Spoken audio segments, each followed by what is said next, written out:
Salut à tous et bienvenue sur la chaîne de Budo Édition et aujourd'hui on va parler de maître Jigoro Kano. C'est parti!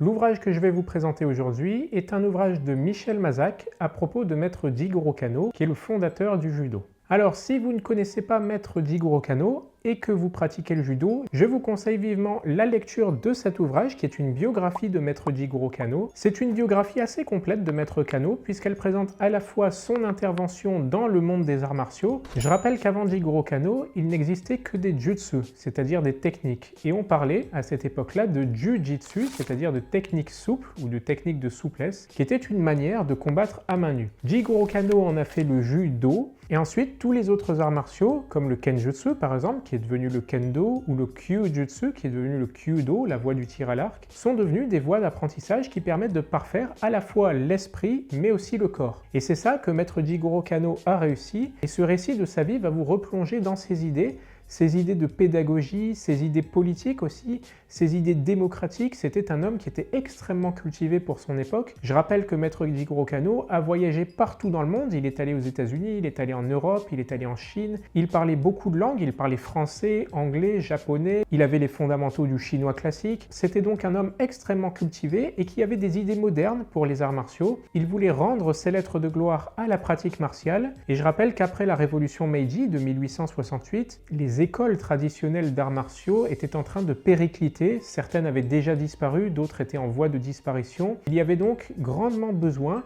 de rénover ces systèmes, de les réformer pour en faire des sports modernes, et c'est l'œuvre de la vie de Jigoro Kano. Je rappelle que sur internet, vous le verrez souvent, on oppose très souvent les arts martiaux aux sports de combat. C'est une opposition qui n'a aucune raison d'être puisque tous les arts martiaux par essence sont des sports de combat. Des sports au sens noble du terme sport, c'est-à-dire un moyen d'élever à la fois le corps et l'esprit. C'est un petit peu comme le dicton qu'on a en latin « mens sana in corpore sano », un esprit sain dans un corps sain. Et c'est vraiment une citation qui illustre bien la vie de maître Jigoro Kano, comme vous pourrez le voir au travers de cet ouvrage biographique. Alors comme je le disais, c'est une biographie illustrée de la vie de maître Jigoro Kano. Tout au long de l'ouvrage, vous avez de nombreuses illustrations qui permettent de se représenter à la fois par exemple comment était le Kodokan à l'origine, mais aussi de se représenter Jigoro Kano lui-même puisque traditionnellement, on a sa photo dans les dojos, mais on a sa photo quand il était au soir de sa vie et on ne connaît pas l'homme dans sa jeunesse. C'est important de se replonger dans ce genre d'ouvrage pour connaître l'évolution, le cheminement de Jigoro Kano et comprendre pourquoi il a fait de ces arts martiaux qui périclitaient, qui n'avaient plus de raison d'être après la révolution Meiji, de véritables sports modernes pour permettre au Japon en tant que nation, mais aussi au monde, de diffuser une culture à la fois physique et morale qui permettra aux gens de s'élever vers un nouvel idéal, un idéal du corps et de l'esprit. C'est d'ailleurs quelque chose que vous retrouverez souvent dans les clubs de judo ou même de karaté ou de kendo dans les arts martiaux japonais, une distinction entre le shin, le gi et le tai, l'esprit, la technique et le corps. C'est donc quelque chose que Jigoro Kano a théorisé. Il a aussi véhiculé de nombreuses idées philosophiques mais aussi politiques. Par exemple, la meilleure utilisation de l'énergie ou encore l'entente et la prospérité mutuelle. Ce sont des principes que l'on retrouve dans le code moral du judo, mais aussi dans la philosophie des arts martiaux japonais. Et ce sont des principes que maître Jigoro Kano a passé sa vie à diffuser. On pourrait passer longtemps à parler de la vie de maître Jigoro Kano tant sa vie a été pratiquement une vie d'aventure puisqu'il a beaucoup voyagé, il a diffusé le judo à travers le monde, il a eu un rôle politique au Japon, au ministère de l'Éducation, il a été directeur de l'école normale supérieure.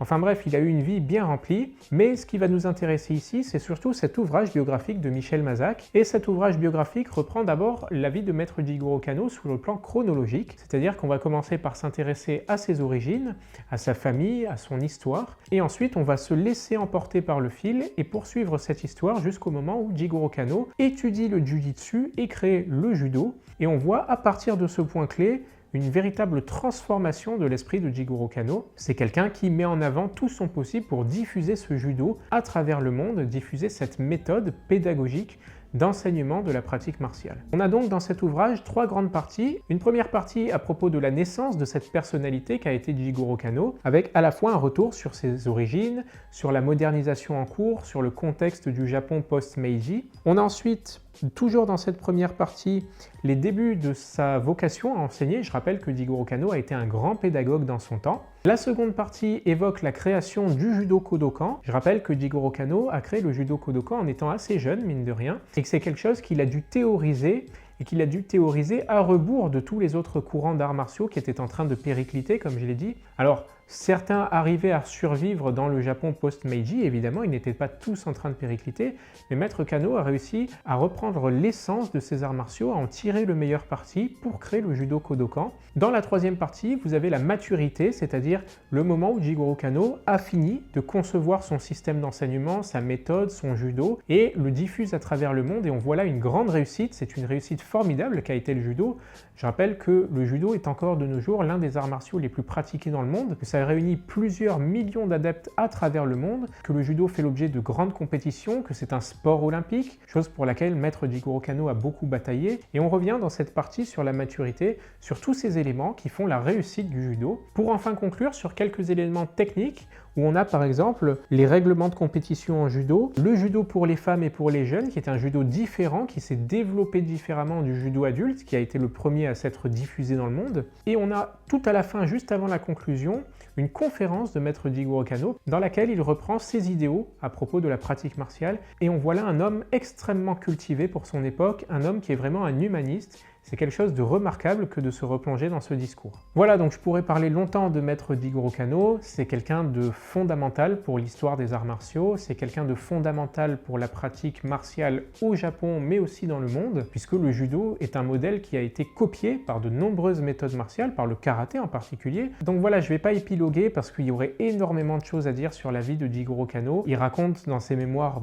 énormément de choses très intéressantes et je vous invite vivement, si vous êtes judoka et que vous avez simplement vaguement entendu parler de Maître Jigoro Kano, je vous invite vivement à vous replonger dans cette biographie qui est proposée par Michel Mazac chez les éditions Budo. Voilà, donc comme d'habitude, je vais vous mettre tous les liens pour commander l'ouvrage dans la barre de description de cette vidéo. Je rappelle que l'ouvrage est disponible au prix de 15 € sur tous les sites de vente de livres en ligne, que ce soit Amazon, la Fnac, etc. Il est disponible en librairie. Vous pouvez le commander chez votre libraire et si vous habitez la région parisienne, vous pouvez évidemment le trouver à Budo Store. Voilà, c'est tout pour moi et pour cette courte présentation de la biographie de Jigoro Kano, le père du judo. Je vous laisse et je vous dis à la prochaine sur la chaîne de Budo Édition. Salut!